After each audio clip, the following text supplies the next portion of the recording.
नमस्कार, मैं हूं दीपाली राणा। आप देख रहे हैं सीएनबीसी आवाज। आपके स्टॉक स्पेसिफिक क्वेश्चंस हम करेंगे शो में शामिल, फिर चाहे वो ट्रेडिंग पोजीशंस हो, आपकी इन्वेस्टमेंट कॉल्स हो, सभी तरीके के स्टॉक स्पेसिफिक क्वेरीज पर आप हमारे एक्सपर्ट्स के एडवाइस ले सकते हैं। हमारे साथ हैं आज अरुण कुमार मंत्री, जो आपकी तमाम क्वेरीज को आंसर करेंगे। लेकिन पहले आपको बताते हैं शो में पार्टिसिपेट करने का तरीका। आप व्हाट्सएप या सोशल प्लेटफॉर्म्स के थ्रू कनेक्ट कर सकते हैं। हमारा नंबर है 7045220000। आप हमसे कनेक्ट कर सकते हैं सोशल प्लेटफॉर्म्स के थ्रू भी। फेसबुक या एक्स पर जाएंगे सीएनबीसी आवाज़ के हैंडल पर, तो वहाँ ये शो लाइव भी देख सकते हैं, अपने क्वेश्चंस पोस्ट भी कर सकते हैं #आस्कआवाज़ लिखकर। हमारे साथ है मंत्री फिनमार्ट के फाउंडर अरुण कुमार मंत्री। लेकिन पहले लेकर आते हैं मार्केट के एक रिकैप। बाजार में मुनाफा वसूली रही। सेंसेक्स निफ्टी करीब 0.5% गिरावट के साथ बंद हुए। सेंसेक्स 288 पॉइंट गिरा तो निफ्टी 88 पॉइंट फिसल कर बंद हुआ। Mid cap small cap stocks पर भी दबाव दिखा। मिड कैप इंडेक्स 83 पॉइंट नीचे क्लोज हुआ। वहीं रियल्टी, पीएससी, बैंकिंग स्टॉक्स में बिकवाली रही, जबकि मेटल्स, ऑटोज और फार्मा में हल्की बढ़त के साथ कारोबार हुआ। निफ्टी के 50 में से 27 स्टॉक, सेंसेक्स के 30 में से 16 शेयर्स लाल निशान में बंद हुए। एफआईज ने आज ही बिकवाली की। 1561 करोड़ की बिकवाली एफआईज की तरफ से इस सेशन में हुई। कैश मार्केट में डीआईज ने हालांकि 3036 करोड़ की बाइंग की है। अब इंपॉर्टेंट यह है कि अगले सेशन के लिए कैसे तैयारी करनी है, निफ्टी बैंक निफ्टी पर क्या राय ट्रेडर्स की हो सकती है। अरुण बताइए पहले तो इंडेक्स ट्रेडर्स के लिए क्या सजेशन अगले सेशन के लिए। गुड इवनिंग दीपाली जी। देखो मेरे को लग रहा है कि दीपाली जी नीचे में 25,200 25,300 के आसपास एक स्ट्रॉन्ग सपोर्ट मार्केट में है। काफी दिन से हम इसी ब्रेकआउट का वेट कर रहे थे। 25,300 का जो ब्रेकआउट हुआ है, ये ब्रेकआउट काफी ऊपर तक गया, देन अगेन वापस रिटेस्टिंग का प्रोसेस मुझे लग रहा है मार्केट में अभी चल रहा है। तो 25,300 जब तक होल्ड कर रहा है कोई दिक्कत नहीं है। बाय ऑन डिप्स वाला ही मार्केट मुझे लग रहा है यहाँ पे रहना चाहिए। 25,550 25,650 एक छोटे रेजिस्टेंसेस है, तो उन टारगेट्स के लिए प्ले करना चाहिए। शॉर्ट टर्म ट्रेडर्स को निफ्टी को बाय करके चले। बेस्ट बाइंग जो लेवल रहेगा 25,350 से 25,400 के आसपास। अगर निफ्टी मिलता है किसी भी वजह से तो निफ्टी को बाय करना चाहिए। स्टॉप लॉस काफी छोटा है 25,300 का। 25,300 मेरे लिए मेक और ब्रेक लेवल है, और जब तक वो लेवल ब्रीच नहीं करता है आपको बाय ऑन डिप्स की ही स्ट्रेटेजी रखनी चाहिए। बैंक निफ्टी जरूर थोड़ा वीकनेस दिखा रहा है। Single particularly HDFC bank market को नीचे लेके जा रहा है, तो 57,000 के आसपास की क्लोजिंग हुई है। मुझे लग रहा है बैंक निफ्टी भी अराउंड 56,600 56,700 इसी के आसपास आके बेस फॉर्मेशन करना चाहिए। तो अगर बैंक निफ्टी में भी अगर बाय ऑन डिप्स करते हैं तो 56,700 के पास करें। 56,500 का स्टॉप लॉस रहेगा। दोनों इंडाइसेस अभी भी बुलिश है और बाय ऑन डिप्स की ही स्ट्रेटेजी रहेगी। ओके, तो बाय एंड डिप्स की स्ट्रैटेजी के साथ आगे बढ़े आप इंडेक्स पर। अब बात करते हैं ट्रेड्स के, कुछ स्टॉक स्पेसिफिक ट्रेड्स अरुण आपकी तरफ से। देखिए दोनों स्टॉक दोनों बाई साइड है। भारत फोर्ज में बाई करने की सलाह है। 1300 के ऊपर क्लियर ब्रेकआउट नजर आ रहा है, तो 1313 के आसपास बाई करें। 1291 इसका स्टॉप लॉस रहेगा, और 1378 तक मुझे लग रहा है भारत फोर्ज में एक मोमेंटम बन सकता है। दूसरा स्टॉक मैचडॉक में रहेगा। डिफेंस स्टॉक मुझे लग रहा है कहीं ना कहीं बेस फॉर्मेशन वापस बनाते हुए नजर आ रहे हैं, तो 3280 के आसपास मैचडॉक को बाई करें। स्टॉप लॉस 3239 का रहेगा और 3377 के टारगेट्स रहेंगे। दोनों stock short term positional targets के लिए बाय करें। दोनों में टाइम फ्रेम 3 से 4 दिन का रहे। ओके, चलिए व्यूअर से कनेक्ट करते हैं। पहले व्यूअर एमके शुक्ला नई दिल्ली से हमारे साथ कनेक्टेड हैं। शुक्ला साहब नमस्कार, बताइए अपना सवाल। नमस्ते मैम। एक्चुअली हमारे पास तो 3 स्टॉक हैं जिसमें थोड़ा सा प्रॉब्लम है। तो सबसे पहला मेरा थर्मैक्स है 26 share at the rate of 4480।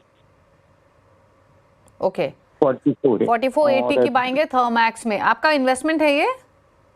Investment pure investment है, बट इसमें तो काफी लॉस था, तो अभी काफी रिकवर हुआ है, लेकिन फिर भी काफी लॉस है अभी। नुकसान तो है काफी। क्या करना चाहिए इनको? 4480 की बाइंग, 1000 रुपीज का लॉस पर स्टॉक। अरुण क्या सजेशंस?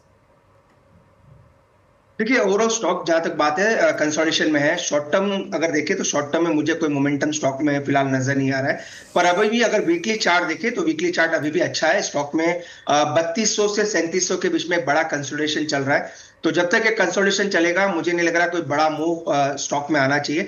एक चीज का इनको ध्यान रखना है, 3200 के नीचे अगर स्टॉक जाता है तो देन एक ब्रेकडाउन देखने को मिलेगा, और वहां से स्टॉक वापस 3000 की तरफ बढ़ सकता है, क्योंकि ऑलरेडी ये 1000 रुपए नीचे है, तो यहाँ पे एग्जिट करने की सलाह नहीं है। 3200 एक वीकली सपोर्ट है, उसका स्टॉप लॉस लगाए। मेजर मोमेंटम आएगा 3700 के ऊपर, तो उसका इनको ध्यान रखना है। तो 3700 पहला टारगेट है, उसके ऊपर निकलेगा तो मोमेंटम काफी फास्ट आ सकता है।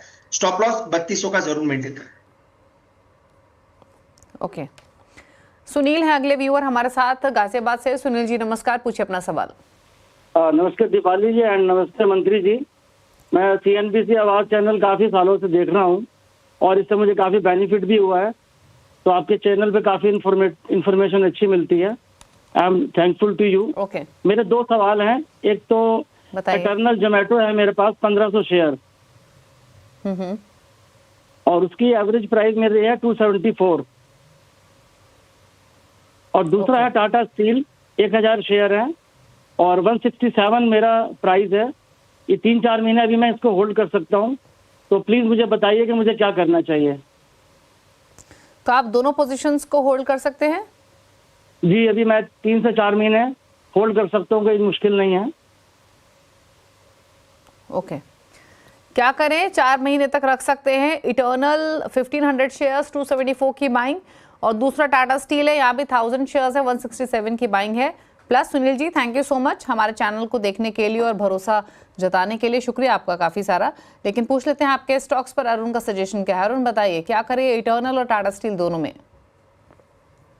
Deepali ji, Tata steel no doubt excellent chart बन चुका है। जिस हिसाब से निफ्टी मेटल में ब्रेकआउट है तो वहां पे तो डेफिनेटली होल्ड करने की सलाह रहेगी।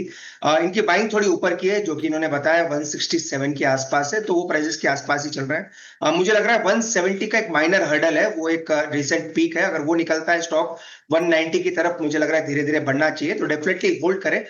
इसका जो स्टॉप लॉस रहेगा 155 के आसपास मेंटेन करें और 190 तक के टारगेट्स टाटा स्टील में देखने को मिल सकते हैं। दूसरा जोमेटो जो एटर्नल इन्होंने बाय किया है, ये भी स्टॉक टेक्निकली अभी भी काफी साउंड है।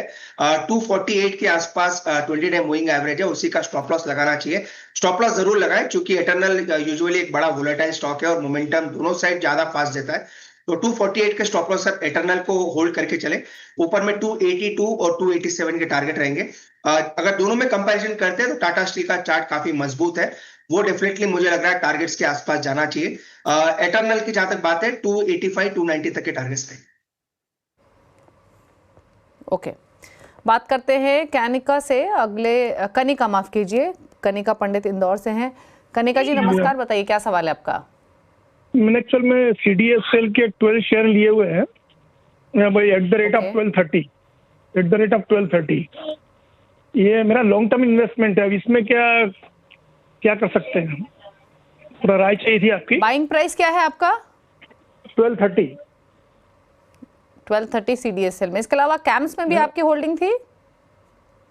हाँ, केम्स में मेरी होल्डिंग है। केम्स की मेरी होल्डिंग है। आपका केम्स का इसमें ध्यान देखना पड़ेगा मुझे। आपको लिख के भेजा था ना हमने। ओके, केम्स का भी ठीक है। मैं पहले CDSL पर राय ले लेती हूँ। CDSL के बारे में बताइए क्या सजेशन। इनकी बाइंग 1200 के आसपास की है, क्या करना चाहिए? स्टॉक मजबूत है काफी। एक छोटा हर्डल के आसपास स्टॉक ट्रेड कर रहा है। मुझे लग रहा है वो हर्डल भी आने वाले दिन में निकल जाना चाहिए, जो भी 1820 1840 के आसपास मल्टीपल रेजिस्टेंसेस है। मुझे लग रहा है स्टॉक धीरे धीरे 1980 की तरफ बढ़ रहा है, तो इसको डेफिनेटली होल्ड करें। चूंकि इनकी बाइंग काफी नीचे की है, तो एक ट्रेलिंग स्टॉप लॉस अगर लगाना चाहे तो 1620 के आसपास लगा के रखें। वीकली लोस जहां पे बने हैं उसी का स्टॉप लॉस लगाएं। जहां तक कैम्स की बात है, क्लियरली काफी बुलिश चार्ट है। 4100 का एक मजबूत सपोर्ट कैम्स में भी बना हुआ है, तो इनकी बाइंग काफी नीचे की है और ज्यादा कुछ इनके पास कुशन काफी ज्यादा अच्छा है। तो इनका जो स्टॉप लॉस रहेगा वो 4000 के आसपास लगाए। 4000 जो है मई जून के आसपास के लोस है, जो जब तक वो ब्रीच नहीं करता कोई दिक्कत नहीं है, बने रह के चल सकते हैं। 4000 का एक ट्रेलिंग स्टॉप लॉस जरूर मेंटेन करें। ओके, बात करते हैं मोहित से। अगले व्यूअर मुंबई से। मोहित नमस्कार, बताइए सवाल। Good evening ma'am. Good evening sir. तो मेरा क्वेश्चन ये है कि मेरा जो बाइंग प्राइस है अनंत राज में, दैट इज एट 546.45। एक सजेशन मुझे उस पर चाहिए। सेकंड, मुझे जानना था कि एक अडानी पावर पे मुझे 590 पे मेरा बाइंग प्राइस है, तो ये दो स्टॉक्स पे अगर आप कुछ सजेस्ट कर सके कि इसको होल्ड करें या इसमें क्वांटिटी ऐड करके एवरेज कर लूँ या सेल करना बेटर होगा। आपका होराइजन क्या है वैसे इन दोनों पोजीशंस में? This is basically for 4 to 6 months, 3 to 4 months पकड़ लीजिए आप। 3 to 4 मंथ्स के टारगेट। 3 to 4 मंथ्स का व्यू है। अनंतराज इंडस्ट्रीज यहाँ पर 546 की बाइंग है, थोड़ा ऊपर इनके भाव से। अदानी पावर भी इनका ऊपर का लिया हुआ है, 590 की यहाँ बाइंग है। क्या करें दोनों पोजीशंस में 3 से 6 महीने के पर्सपेक्टिव से? कृपाली जी, दोनों स्टॉक हाई बीटा स्टॉक लिए हैं। अनंतराज, अडानी पावर, दोनों का मोमेंटम काफी फास्ट है, बीटा काफी हाई है। तो एक चीज का ध्यान रखें, अनंतराज चूंकि इनकी बाइंग प्राइस के ऊपर है, मेरे ख्याल से अगर इन्होंने 3 से 4 महीने के लिए लिया है तो स्टॉप लॉस थोड़ा नीचे है, 528 के आसपास एक स्टॉप लॉस रहेगा। इनके बाइंग प्राइस के जस्ट आसपास ही चल रहा है, तो 528 का स्टॉप लॉस जरूर मेंटेन करें। और अडानी पावर का जो स्टॉप लॉस आएगा वो 560 के आसपास है, तो स्टॉप लॉसेस जरूर लगाएं। दोनों स्टॉक में से अगर एक चुनना चाहूं तो अडानी पावर मुझे लग रहा है वहां पे स्टीम काफी अच्छा है, और वो स्टॉक मुझे लग रहा है धीरे धीरे 675 तक जा सकता है। तो अडानी पावर 560 के स्टॉप लॉस आप होल्ड करें, 670 का टारगेट रहेगा। और स्टॉप लॉस अगर आप अनंतराज में लगाना चाहते हैं तो 528 का लगा के। ओके, अगले व्यूअर से बात करते हैं। उर्वशी गाला वापी गुजरात से हमारे साथ है। उर्वशी नमस्कार, बताइए क्या सवाल है आपका? Good evening madam. Good evening sir. Good evening madam, मेरे 2 क्वेश्चंस हैं। एक है रिलायंस पावर के 189 शेयर हैं मेरे पास, 68 की बाइंग है। ओके। और दूसरा है L&T फाइनेंस के 29 शेयर हैं, 200 रुपए की बाइंग है। तो मैं L&T फाइनेंस में 200 की बाइंग है? ओके। नहीं, L&T, हाँ जी मैडम। ओके, शॉर्ट टर्म की बाइंग है। L&T फाइनेंस 200 रुपए, 206 पर बंद हुआ। रिलायंस पावर 68 की इनकी बाइंग उन्हीं लेवल्स पर है। क्या करें दोनों पोजीशंस में? देखिए, एलटीएफ का चार्ट काफी अच्छा है, पर स्टिल काफी मोमेंटम ऑलरेडी आ चुका है। तो एलटीएफ की जहां तक बात है, एक बार का प्रॉफिट बुक करें, वापस डिप पे बाय करके चल सकते हैं। डिप मुझे लग रहा है एक बार वापस 197 से 198 के आसपास आ सकता है। तो जो भी अगर शॉर्ट टर्म के लिए लिया है तो प्रॉफिट बुक करें, डिप का इंतजार करें। 198 के आसपास आता है तो फिर बाय करके चल सकते हैं। आर पावर में मुझे लग रहा है 65 का एक स्टॉप लॉस लगाए, काफी स्टॉक चल चुका है, इसलिए नई खरीदारी की सलाह तो डेफिनेटली नहीं रहेगी। पर 65 जब तक होल्ड कर रहा है, स्टॉक में बने रहे। 65 के नीचे जाता है तो स्टॉक से एग्जिट लें। ओके। एस ओबरॉय नई दिल्ली से हमारे साथ कनेक्टेड हैं। ओबरॉय साहब नमस्कार, बताइए अपना सवाल। मैडम नमस्कार, my question is about Namaste, sir. My question is about SBI cards. I've got 40 shares. My average price is ₹633, and I want to know the prospect of this share in future for about 6 months. Okay, 6 months के perspective से चाहिए। फिलहाल फायदे में है SBI card, 633 की buying है, 280 रुपए का फायदा पर स्टॉक हो रहा है। क्या करें? जी जी जी। देखिए नेपाली जी, वैसे स्टॉक में देखें तो अब कंसोलिडेशन में जा चुका है स्टॉक। 1000 के आसपास गया था, वापस 900 रुपए के आसपास आ गया है। काफी इन द मनी है, तो वैसे कोई दिक्कत नहीं है, पर इसका जो वीकली सपोर्ट है उसका जरूर ध्यान रखें। सपोर्ट इसीलिए कह रहा हूं क्योंकि ये ऑलरेडी प्रॉफिट में है और स्टॉक में रनअप ऑलरेडी आ चुका है, इसलिए 850 का एक ट्रेलिंग स्टॉप लॉस जरूर मेंटेन करें। 1000 पहला टारगेट रहेगा, टेक्निकल टारगेट 1020 के आसपास है। अगर वो टॉप निकल जाता है तो देन एक बड़ा मूव स्टॉक में आ सकता है। तो इनको 2 लेवल जरूर नोट करके रखने चाहिए। तो 850 का लेवल नीचे में काफी क्रूशियल है, अगर वो ब्रीच करता है तो एक बार का प्रॉफिट बुक कर ले। ऊपर में 1000 से 1020 का टारगेट रहेगा, उसके ऊपर निकलता है तो बड़े टारगेट स्टॉक में आ सकते हैं। ओके, बात करते हैं विकास से। जयपुर से हमारे साथ कनेक्टेड हैं विकास बंसल। विकास जी नमस्कार, पूछिए सवाल। मैं ये पहले PNB 1000 शेयर @110, 1 महीने का व्यू। ओके, 1 महीने का व्यू चाहिए, बताइए क्या करें? 3 सवाल है मेरे, 3 शेयर है। पहले एक ये बताओ या दोनों भी दूसरा बता स्टॉक दूं? कौन सा है आपके पास? दूसरा RBL बैंक 235 @235 380 शेयर, और तीसरा VIP इंडस्ट्रीज 500 शेयर @410। ठीक है, तो ये आपके सब शॉर्ट टर्म के लिए हैं विकास जी? हाँ, ये तीनों शॉर्ट टर्म मान लो, तीनों 1 महीने का। 3 महीने के लिए, ठीक है। एक एक करके राय लेते हैं। पहले तो PNB बताइए, जो कि हॉट फेवरेट रहा है और एक अच्छी परफॉर्मेंस भी दिखाई से PSU बास्केट में। इन्होंने खरीदा है पंजाब नेशनल बैंक 110 के भाव से, 113 पर ट्रेड करा है, थोड़ा ऊपर है, 3 महीने तक का नजरिया है। बताया सजेशंस पहले तो PNB। ये चार्ट तो काफी एक्सेलेंट है, और ऐसे मार्केट में भी जहां पे ओवरऑल प्रॉफिट बुकिंग थोड़ी थोड़ी नजर आ रही है, स्टॉक ने अभी अपनी मोमेंटम जारी रखी है। तो 128 इसका बड़ा टारगेट है वैसे, पर जहां तक मीडियम टर्म की बात है, मुझे लग रहा है 122 पहला टारगेट रहेगा और 128 दूसरा टारगेट रहना चाहिए। अगेन ये मोमेंटम में काफी फास्ट रहता है, तो वो चीज का जरूर ध्यान रखें कि इस मोमेंटम को आपको प्ले करना है और 122 128 के बीच में प्रॉफिट बुक जरूर करना चाहिए स्टॉक में। नीचे में स्टॉप लॉस जो इनका रहेगा वो 108 का जरूर लगाएं। 108 20 डे मूविंग एवरेज है, उसी के आसपास का स्टॉप लॉस मेंटेन करें। टारगेट 122 का पहले टारगेट रहेंगे और 128 ये दूसरा टारगेट रहना चाहिए। तो जहां तक 1 से 2 महीने की बात है, मुझे लग रहा है मोमेंटम काफी स्ट्रॉन्ग स्टॉक में बनना चाहिए और 122 के आसपास पहले टारगेट्स रहेंगे।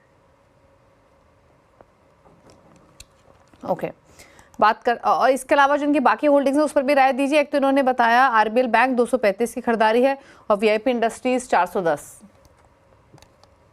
आरबीएल बैंक में जरूर एक मोमेंटम बना है और 249 के आसपास चल रहा है, पर स्टॉक में ऑलरेडी एक बड़ा रनअप आ चुका है, तो इस चीज का ध्यान रखें। प्रॉफिट बुकिंग कभी भी आ सकती है, तो मेरी सलाह ये रहेगी कि एक बार का प्रॉफिट बुक करें, वापस डिप का वेट करें। डिप वापस 233 230 तक आ सकता है, तो जो भी प्रॉफिट बन रहा है, चूंकि आज एक रिवर्सल के संकेत देखने को मिल रहा है, तो एक बार का प्रॉफिट बुक करने की सलाह रहेगी। वीआईपी इंडस्ट्रीज का चार्ट अच्छा है, उसमें नीचे में 390 के आसपास एक बड़ा सपोर्ट अभी भी नजर आ रहा है, तो वीआईपी इंडस्ट्रीज फिलहाल होल्ड करके चल सकते हैं। 470 तक के टारगेट्स वीआईपी में देखने को मिल सकते हैं। नीचे में 390 का एक स्टॉप लॉस जरूर मेंटेन करें। ठीक है, बात करते हैं अब रमेश से। रमेश चंद्र गुप्ता जयपुर से हमारे साथ कनेक्टेड हैं। रमेश जी नमस्कार, बताइए सवाल। नमस्कार, मेरे पास IRCTC के 1200 शेयर हैं, 842 रुपये में मेरे परचेज किए हुए हैं और मैं लंबे टाइम 1 साल के लिए रोक सकता हूं, इनको कोई प्रॉब्लम नहीं है। तो इसके बारे में मुझे अब क्या करना चाहिए और क्या इसके फ्यूचर प्रोस्पेक्ट्स हैं। दूसरा, मेरा आइडिया वोडाफोन है मेरे पास, वो 8 रुपये 10 पैसे के परचेज किए हुए हैं 1000 शेयर। ओके, आइडिया में किस भाव की बाइंग है आपकी? 8 रुपये 10 पैसे। 8 रुपये 8 रुपए की बाइंग है वोडाफोन आइडिया। IRCTC 842, क्या करे? देखिए, IRCTC का चार्ट थोड़ा मजबूत हुआ है और यहाँ से मोमेंटम मुझे लग रहा है स्टॉक में बन सकता है, तो एक 740 के आसपास एक बड़ा सपोर्ट है। और अगर थोड़ा डीपर जाते हैं तो 730 का लगा के रखें, क्योंकि मल्टीपल वीकली सपोर्ट्स उसी के आसपास है, स्टॉक में बने रह सकते हैं। मोमेंटम मुझे लग रहा है स्टॉक में आना चाहिए और वापस इनके बाइंग प्राइसेस के आसपास स्टॉक जा सकता है, तो 730 के आसपास एक स्टॉप लॉस मेंटेन करें। चूंकि चार्ट अच्छा है, रिवर्सल के संकेत देखने को मिल रहे हैं, तो फिलहाल होल्ड करने की सलाह है।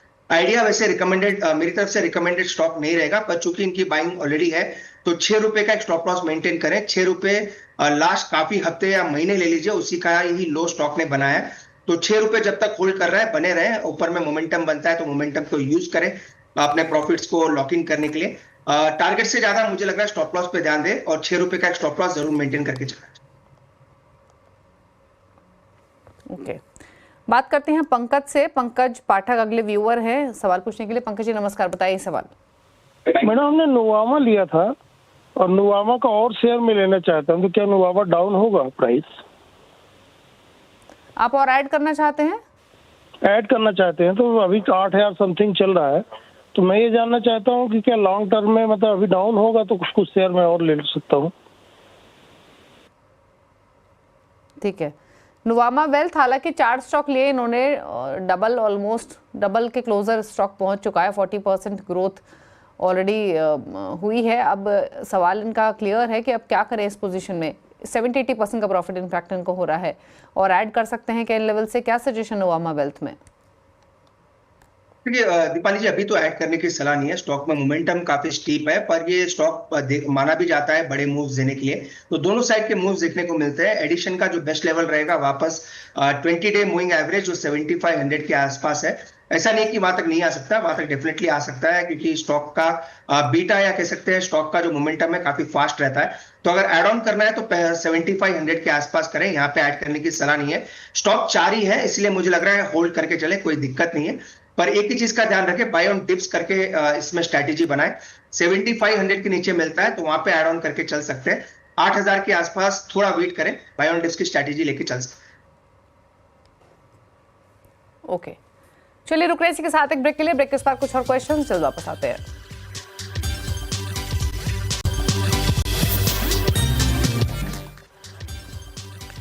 आप देख रहे हैं CNBC आवाज। फटाफट से लेते हैं कुछ और क्वेश्चंस को और अरुण कुमार मंत्री हमारे साथ मौजूद हैं।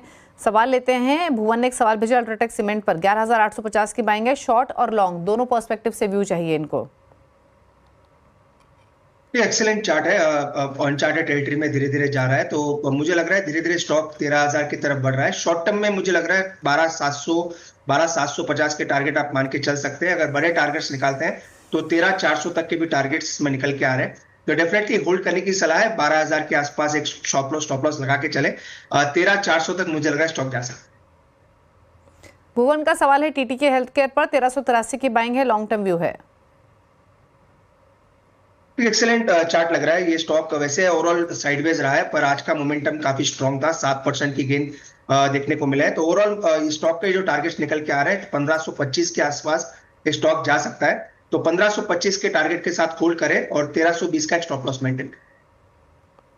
किशोर का एक सवाल है त्रिवेणी इंजीनियरिंग पर 501 की इनकी बाइंग है, लॉसेस में है, होल्ड करें या स्विच करें किसी और स्टॉक में। और दूसरा है एक्साइड, यहाँ 471 की बाइंग है। त्रिवेणी में सेल ऑन राइज की स्ट्रैटेजी रखे। 400 के आसपास एक बड़ा सपोर्ट था, वो ब्रीच हो चुका है, तो 400 के आसपास भी अगर बाउंस मिलता है तो वहां पे एग्जिट करने की सलाह रहेगी। एक्साइड इंडस्ट्री की जहां तक बात है, एक साइडवेज कंसोलिडेशन में है, नीचे में 365 और ऊपर में 410, इसी के बीच में स्टॉक चल रहा है। तो एक्साइड में स्टॉप लॉस लगाएं 365 का। 365 के नीचे जाता है तो स्टॉक से एग्जिट ले लें और ऊपर में टारगेट 410 के आसपास के। ओके, चलिए कुछ सवाल अब एसएमएस के थ्रू जो आए हैं उनको भी शामिल कर लेते हैं। अनंत ने एक सवाल भेजा है, पीएनबी पर एक दोबारा सवाल आया है, 100 शेयर्स 109 की बाइंग, क्या करें इस पोजीशन में, रखें अभी? पर इनसे वही राय रहेगी, डेफिनेटली रखना चाहिए। मोमेंटम काफी स्ट्रांग है। 108 के आसपास का स्टॉप लॉस है, इनकी बाइंग प्राइस के आसपास ही रहेगा। 122 का पहला टारगेट रहेगा, उस टारगेट के लिए होल्ड करके चल सकते। वरुण कौशल का सवाल है टाटा मोटर्स पर 50 शेयर्स हैं, 804 की बाइंग है। दीपाली स्टॉक का नाम सुन नहीं पाया मैं। Tata Motors again sideways consolidation में है। मजबूत सपोर्ट जो है 650 के आसपास है। मुझे लग रहा है उस सपोर्ट होल्ड करना चाहिए। जहां तक शॉर्ट टर्म की बात है, ऊपर में 720 और 750 ये रेजिस्टेंसेस नजर आ रहे हैं, तो 3 लेवल नोट करके रखें। नीचे में 650, ऊपर में 720 और 750। मुझे लग रहा है इसी रेंज में टाटा मोटर्स रहना चाहिए। शॉर्ट टर्म में 650 के आसपास का स्टॉप लॉस है। ओके, एक सवाल अजय सतीजा का लेते हैं, वरुण बीवरेजेस पर भेजा है इन्होंने, 112 शेयर्स, खरीदारी का भाव है 530, लॉन्ग टर्म व्यू। लेकिन ये स्टॉक भी काफी डिसअपॉइंट किया है। ओवरऑल मोमेंटम काफी फिजल आउट हो चुका है। नीचे में 415 410 के आसपास एक फाइनल सपोर्ट है, अगर वो ब्रीच होता है तो बड़े मूव्स नीचे की तरफ आ सकते हैं। तो ओवरऑल ट्रेंड अभी साइडवेज है, ऊपर में 480 90 के आसपास के रेजिस्टेंसेस हैं, तो वो टारगेट्स रहेंगे। स्टॉप लॉस मेंटेन करना है 420 के आसपास। 420 इसका फाइनल सपोर्ट है, उसी के आसपास स्टॉप लॉस मेंटेन करके चलते। ओके, चलिए तो ये राय रही वरुण बीवरेजेस पर। सवाल इतने शामिल करेंगे, कोई क्लोजिंग कमेंट आपकी तरफ से अरुण? दीपाली जी, काफी स्टॉक्स पे डिस्कशन हुआ, measure of the trading stocks हैं, तो क्लाइंट्स के पोजीशन जरूर हो सकते हैं। पर्सनली मेरे पोर्टफोलियो में कोई भी स्टॉक। और इसी के साथ शो में तो इतना ही। थैंक यू अरुण, शो में आने के लिए, सभी क्वेरीज को आंसर करने के लिए। शो को समेटने का वक्त है, ब्रेक के उस बार भी खबरें जारी है CNBC आवाज पर। नमस्कार।